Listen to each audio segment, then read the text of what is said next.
I thought strength was something to be proud of, a kind of concrete armor that meant I could never be broken. But strength has a price.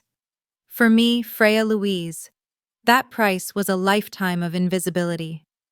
Growing up, I was the stable foundation, the one they never worried about, while my sister Serafina was the fragile glass eternally protected. The hierarchy was absolute, until a single night at a Scottsdale steakhouse, smelling of aged beef and old resentment. They tried to publicly shame my son, dismissing him with a basket of stale bread, while their golden children ate $100 steaks. That night, the concrete cracked. I realized that my own family had weaponized my resilience against me, forcing me to ask, what do you do when the people who are supposed to protect you become the people you need protection from most? Like, share, comment, and subscribe to our channel. We always appreciate the time you spent here with us. My name is Freya Louise, and for 30 years I was the concrete of my family, not the mortar that holds things together that implies love. I was the foundation, the stable slab they built their world upon, unmoving, reliable, and entirely ignored. My sister, Serafina Sarah, the beautiful one, the one who struggled so exquisitely, she was the glass. Fragile, priceless, requiring constant polishing and protection. When you're concrete, they assume you don't need reinforcement. They assume your strength means you don't need much love. They never notice the invisible cracks forming until the whole house starts to shake. I live in Tempe, Arizona, in a small, organized apartment that is my sanctuary. By day, I'm the administrative director at a nonprofit. It's a job made of budgets, emails, and logistics. Nothing glamorous, but it provides security and proves I am against all odds a functioning adult. My universe orbits my 9-year-old son Leo. He's quiet, observant, the kind of kid who takes in every emotional detail in a room, but says little. He's my absolute priority, the one piece of my life I built entirely on my own terms. Our relationship is the only haven from the chaos my family brings. The chaos, of course, usually revolves around Sarah. Over the years, I've paid her utilities, covered her short-term rent gaps, and bought my nieces and nephews their big-ticket Christmas gifts because Sarah was always between jobs or starting fresh. My parents, Helen and George, praised me for being dutiful and responsible, while praising Sarah for being brave and resilient, for starting over yet again. It's funny how the same act, the transfer of money, was seen as duty for me and charity for her. The psychological toll was slow, cumulative. It was the exhaustion of constant microaggressions, the sideways glances, the casual expectation that my time and money were always available. I was drained before the day even began. A few weeks ago, the inevitable text arrived. My parents were celebrating their 40th wedding anniversary. The message from my mother was brief. Just family, Scottsdale Steakhouse, nothing fancy. I should have deleted it. Instead, I saw a flicker of hope, a potential truce. I decided to lean in. I spent hours finding a company to restore their 1980 wedding photo, a beautiful sepia print. I had it framed expensively. I wanted one night where we could all sit at the same table and remember that we were on the same side, a true family. I had a moment of doubt, staring at my reflection. What if tonight is different? What if they finally see me not as a function but as a person? I pushed the thought down. Tonight would be different. I dressed Leo carefully that evening. He looked sharp in his small navy blazer, and I smoothed his hair back. Even Leo, usually so eager for new experiences, seemed hesitant. He gripped my hand tightly as we walked into the steakhouse, the kind of exclusive place with soft jazz, dark leather, and the heavy, rich smell of dry-aged beef. It felt too polished, too expensive to be real. Sarah, her husband Marcus, and their 3 sprawling children were already at the large booth. They were loud, their kids glowing from their tablet screens. My heart sank. Sarah offered a minimal smile. "Oh, hey, you made it." She didn't stand up. My mother gave me a quick, distracted hug. My father, George, didn't move at all. I placed the gift bag containing the restored framed photo, the gift I had spent weeks arranging, on the bench beside me. No one even looked at it. It sat there, an ignored plea for acknowledgement. I helped Leo unfold his napkin. I leaned down, pointing to the expensive menu, and whispered the words I meant as a declaration of love and protection. Order anything you want, honey. Anything at all. He smiled, pointing to the chicken tenders. I signaled the waiter ready to give the order. But before the waiter could reach us, Sarah's voice cut across the table, sharp and thin. She leaned over, sliding the bread basket towards Leo, her smile predatory. We didn't order for him, Freya. Mom figured he's too picky for this place. The words were delivered with a smile that never reached Sarah's eyes. It was a surgical cruelty disguised as a helpful suggestion. Leo, who moments before had been pointing at the menu with quiet excitement, went utterly still. I watched his small shoulders slump, the light draining out of his face. It wasn't about the chicken tenders he'd wanted. It was the public, unmistakable statement, "You are not worthy of this space. Your presence is an inconvenience." The slight neglect that had characterized my life had just escalated into direct public malice against my child. That was the catalyst. George chuckled into his linen napkin. "You should have packed him something, Lou. You know how he is." I looked at my mother, Helen, who stared fixedly into her glass of water, as if studying a critical flaw in the crystal. In that instant, she chose silence over protection, and I knew the hierarchy was not just inconvenient, it was a weapon. The realization hit me not as a wave of hot rage, but as a cold, absolute clarity. The years of emotional math finally added up. This wasn't love with conditions. It was pure, simple control. Something in me cracked, not loud and messy, but quiet, steady, and controlled, like the careful demolition of a building that had stood too long. I forced a smile that felt brittle like ice. Only one word left my mouth, slow and deliberate, echoing longer than it should have in the expensive hush of the room. Noted. Sarah looked confused. George went back to cutting his $100 steak. But Leo looked up at me. He truly looked, and in his wide, shy eyes I saw it, the understanding that his mother was not going to take it anymore. I had crossed an invisible line of endurance. I sat in silence, perfectly still, waiting for the right moment to make good on that single word. The waiter returned a few minutes later, his notepad ready, his smile polite but harried. "Are we all set to order?" he asked. The air around our table felt heavier than the dark wood paneling. I stood up. The chair scraped against the marble floor, a loud grating sound that successfully stopped every hushed conversation in the private room. It was a deliberate sound, and it commanded attention. "Actually," I said, my voice perfectly calm and steady, commanding the space. "This was my agency moment. I need you to do 3 things." The waiter froze, his notepad poised. 1. Cancel any unplaced orders. 2. Put everything already ordered and on its way on my father's tab. It is his anniversary after all. A pin-drop silence followed. George's fork stopped halfway to his mouth. Sarah's jaw dropped. "And 3 for my son Leo. He will have the 16-ounce bone-in ribeye medium rare with truffle fries and a Shirley Temple. Make it quick, please." The waiter, his eyes wide, nodded once and practically ran from the table. I sat back down. I reached across the table, picked up a breadstick, and snapped it in half, handing the larger portion to Leo. "Eat, honey," I whispered. "We're fine." The tension at the table was thick enough to cut. Marcus cleared his throat. "Freya, was that really necessary?" I met his gaze, calm and unshakable. "Yes, it was." No one else spoke. The only sound was the soft clink of silverware from a table just through the thin wall. That's when I noticed them. Across the room, nestled at the corner of the long table, were my Uncle Finn and Aunt Clara.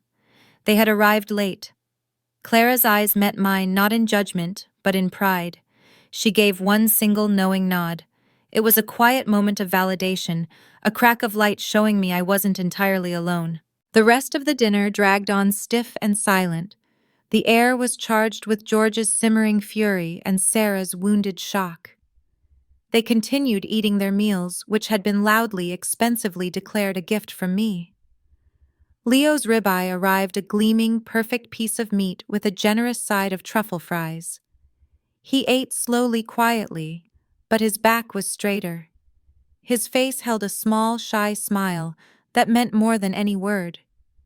When the $1, $200 check finally arrived, the waiter, following my earlier instruction, handed it directly to George. George's face went crimson, but he didn't dare argue in front of the waiter. As we stood to leave, I reached into the gift bag that had been ignored all night. I pulled out the beautifully restored framed wedding photo, the generous gift I had spent weeks arranging. I placed it gently on the table.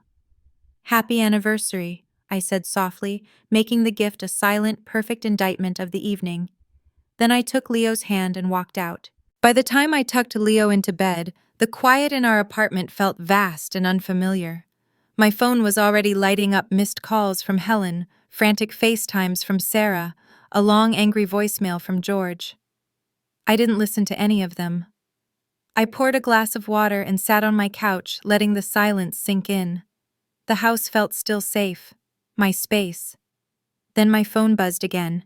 A new message. A text from Sarah. The words were a demand, cold and entitled, "You owe Dad for the dinner, $1,200. Pay your share, pay your share." I stared at the screen, then typed one single identical word into the reply box. Noted. I didn't hit send. I knew the real battle was just beginning, and that word was all the declaration I needed. I didn't hit send on the noted text. I didn't need to. The answer was already walking up my path. The heavy, insistent knock on the door came shortly after 8 a.m. They didn't call first. They never did. I opened it to see my parents, George and Helen, standing on my porch, with Sarah between them. George was holding a thick manila envelope, his jaw clenched. Helen's lips were pressed into a thin white line of fury. Sarah looked smug, still wearing expensive sunglasses despite the cloudy morning radiating entitlement. "Can we come in, Freya?"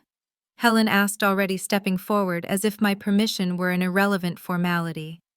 I didn't answer. I just moved aside. Leo was on the couch, half-heartedly playing his Switch. He looked up, caught my eye, and immediately looked back down instinctively, knowing the air was toxic.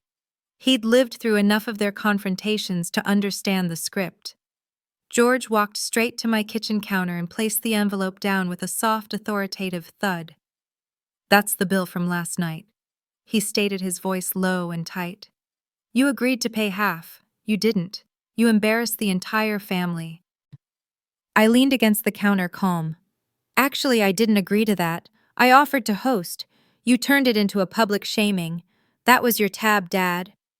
Helen's voice broke, shaking with righteous indignation.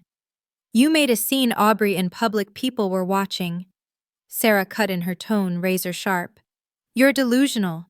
Everyone's talking about it. You looked absolutely crazy." I laughed quietly, a dry, humorless sound. "Crazy?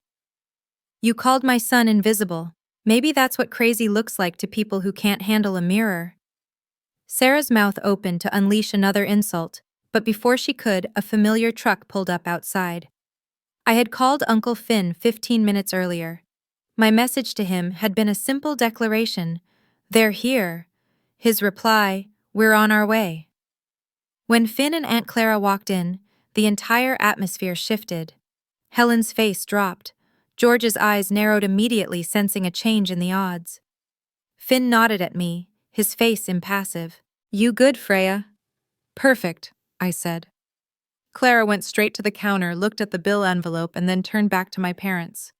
"You really came here to collect money from your daughter after what happened?" "This isn't your business, Clara," Helen snapped, quick and brittle. Finn crossed his arms, his presence solid. "It is when you keep pretending one child's worth more than the other." Sarah scoffed, pulling focus back to her. "Oh, please. Here we go again. Poor, perfect Freya." I turned to her, my voice level, the tone of a ledger being read. "You know, Sarah, I've covered your rent for almost a year, paid your electric bill, bought your kids all their holiday presents." My voice didn't rise, which made the accusations cut deeper. "You never said thank you. You just said you'd pay me back soon." Finn, bless him, slid a stack of documents, photocopies of payments and transfers across the table. He was prepared. I hadn't told him I was saving them, but Clara had suggested I document everything months ago. Sarah went instantly pale. You kept records. I keep receipts, I said, meeting her desperate gaze. For people who forget how much they take. Helen's hand shot up, trembling. Enough. This is private family business. Clara cut in, her tone calm but firm. Then start acting like a family. No one spoke. Even Leo looked up from the couch, sensing the climax. I reached for George's envelope, opened it, and pulled out the invoice, $1, $200. I pulled $600 in cash, crisp bills I had gotten specifically for this confrontation from my own wallet, and placed it on top of the invoice. Here's half, I said, sliding it toward my father. Not out of guilt, but out of pettiness. I sleep better knowing you didn't get the whole thing. George's face flushed crimson, a dangerous rage bubbling up. You're being disrespectful. No, I said, sweeping the remaining documentation from the folder. The proof of payments, the text screenshots, even a note from Leo's school counselor, confirming his stability after their previous subtle undermining, and sliding the entire stack towards them. I'm being done. Sarah began to tremble. You're pathetic, she hissed, her voice cracking, dragging everyone down because you can't stand not being the favorite. I stepped closer to her, closing the final gap between us. You were always the favorite, Sarah. You just mistook it for love. The room went silent, utterly defeated. Finn nodded once, a gesture of finality. That's it. We're done here. I walked to the front door, opened it wide, and waited. It took them agonizing seconds, but eventually they filed out. George first, muttering under his breath. Helen next, eyes wet with tears of self-pity, not remorse. Sarah last, glaring with pure, unadulterated hatred. When the door closed, I locked it and leaned my forehead against the cool wood, breathing deeply. For a moment there was only silence and the sound of my own heart. Then my phone buzzed. An unknown number. A voicemail. I hit play. It was a professional female voice. This is the Department of Child Services. We received an anonymous report about your son Leo. We'd like to schedule a home visit. I froze, the blood draining from my face. The betrayal had escalated. They had weaponized the community's power against my home, against my child. They had chosen to destroy me. The knock came 2 hours later, exactly as I knew it would. By then I had moved through my apartment in a silent, methodical fury, cleaning every surface, making sure Leo's room was straightened, and checking the contents of the fridge. I wasn't surprised anymore, but the violation was chilling. The two women from the Department of Child Services DCS were professional and calm. They asked questions about Leo's school performance, his diet, and his emotional state. They looked around, noting the small collection of books, the art taped to the fridge, the general organization. I answered them honestly, my voice steady, my core a cold knot of dread. Leo, bless his quiet heart, played along perfectly, answering their gentle queries with his usual measured calm. As they were leaving, one of the agents paused. We can tell this was a misunderstanding, Freya. You'd be surprised how often family does this during disputes. It was a crushing, validating confirmation. They had used the system, the community's protective arm, as a weapon of malice. The report was marked unfounded. That night, I didn't sleep. The DCS visit wasn't the end. It was the final warning. The betrayal had escalated from social defiance to legal siege. The next morning I called Aunt Clara, my support system, and crucially a family law attorney. We filed a formal cease and desist order against George, Helen, and Sarah, citing harassment and the false reporting confirmed by the DCS agent's comment. Clara was quick, efficient, and fueled by a righteous anger on my behalf. We thought that would be the end of it, a legal line drawn. We were wrong. A week later, a letter arrived from their attorney. I opened it, my hands shaking.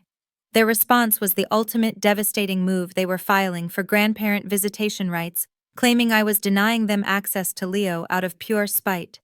They were attempting to force their way back into our lives, using the courts turning my hard-won personal freedom into a battleground. Clara read the papers, her lips thinning into a grim line. They don't have a case under Arizona law, Freya, but they can drag you through the mud. I was done with the mud. We were going to make sure they regretted every single piece of paper they had filed. As we prepared the full legal response compiling the DCS unfounded status, the payment trails proving the abusive financial relationship, and the text messages I was searching through an old box of documents. I was looking for proof of something, anything to show the chronic favoritism. That's when I found it. Tucked inside a collection of my baby clothes, a small envelope sealed with brittle tape. A letter written by my mother Helen 30 years ago, shortly after I was born. The paper was fragile, the handwriting faded sepia. I scanned the lines, my heart pounding, until I found the single sentence that unlocked the truth of my life. I don't think I'll ever bond with this second child. I'm too tired to try. The revelation was profound, extinguishing the last flicker of hope and replacing it with profound sorrow. It wasn't about Sarah's fragility or my strength. It was about Helen's deliberate, decades-long emotional disengagement. The favoritism wasn't a mistake. It was a conscious choice rooted in the moment of my birth. The betrayal was primal. I included a clean photocopy of that letter in the legal response. It was the deepest wound and the most powerful piece of evidence. The full response complete with all our documentation, the police reports, the DCS findings, the financial records, and the letter was filed the next day.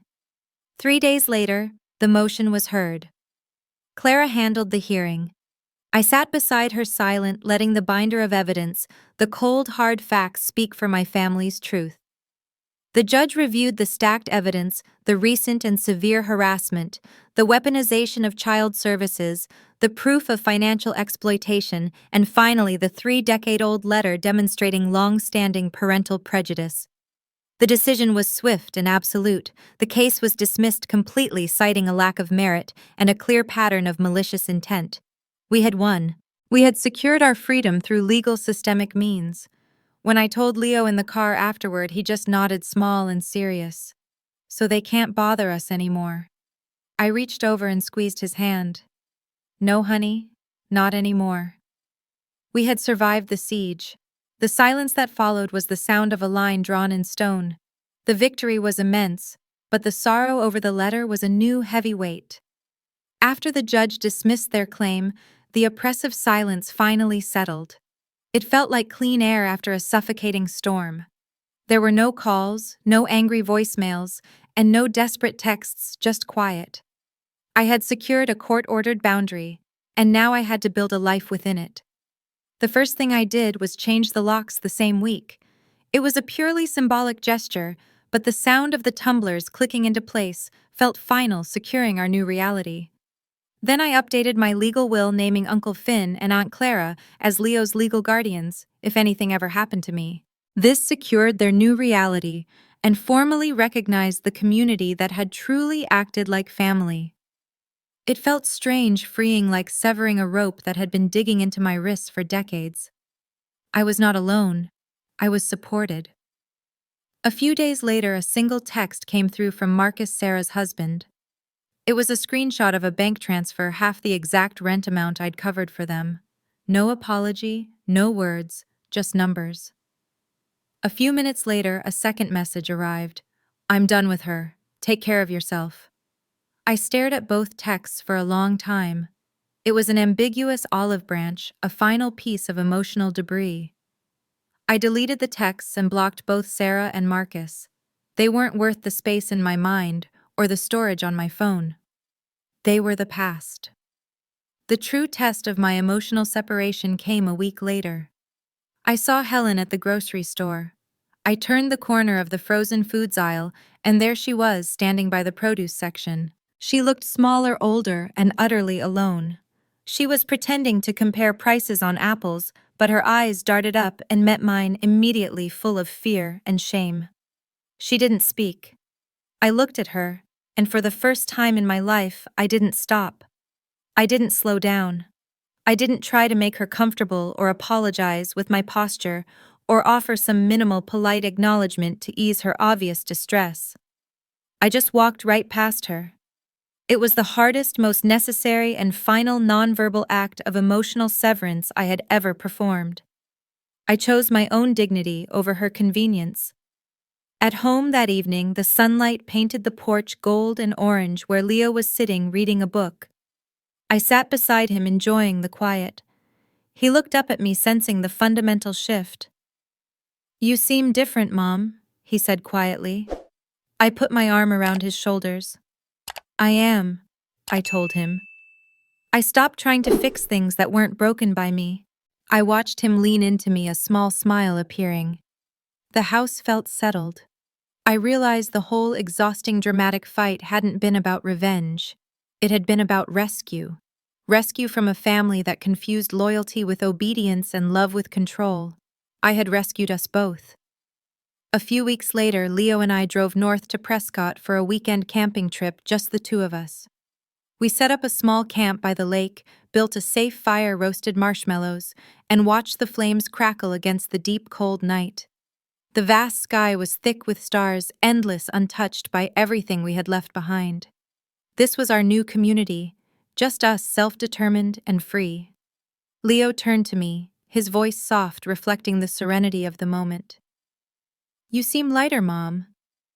I smiled, watching the reflection of the dancing fire in his eyes. "That's what freedom feels like, baby." The new legacy was not one of concrete or glass, but one of resilience, safety, and self-made peace. For the first time in years, I wasn't angry or sad.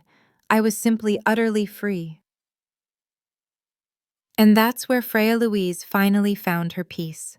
The concrete foundation she'd always been finally held firm against the wrecking ball of her own family, securing her future and Leo's freedom. If you've ever had to draw a similar line to protect your peace, hit that subscribe button.